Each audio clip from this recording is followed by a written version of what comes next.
Would you date a bus driver? Hey, woman of God. Wanted to come on here and share my perspective on this topic.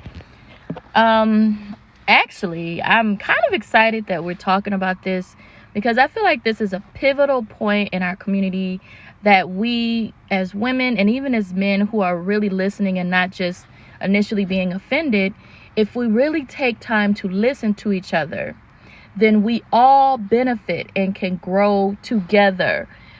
So, people have their panties in a bunch because Eboni K Williams, who I actually hadn't heard of before this whole thing, now I've learned that she's an attorney, she's a millionaire, and she's been a commentator on Fox News and yada, yada, yada. Well accomplished, well spoken. And I also learned that they had talked about the interview as far as the topic and things like that. And she was caught a little off guard with Iyanla's question, would you date a bus driver?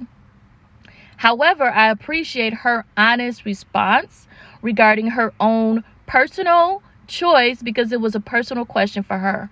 Now, for Iyanla to then tell her no about her own preference, and we know from even the men that we hear them say their preference pretty often.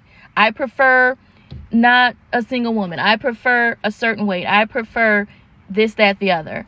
And we as women, for the most part, we let them have their preference, even though in many cases it's followed by how we're degraded as women, as black women. We get degraded because of their preference.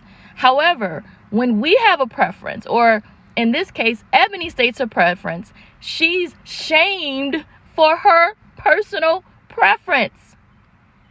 That's her preference. And Iyanla's telling her, oh, no, no, no.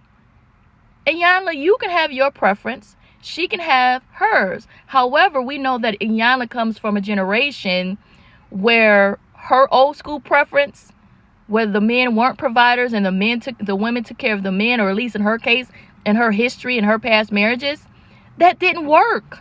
So why would you encourage this young lady to make the same mistakes as you? She may be on to something.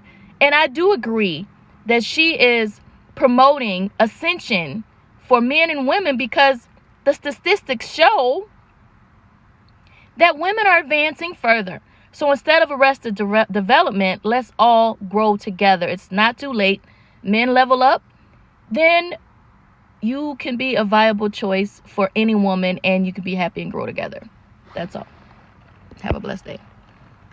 Follow for more.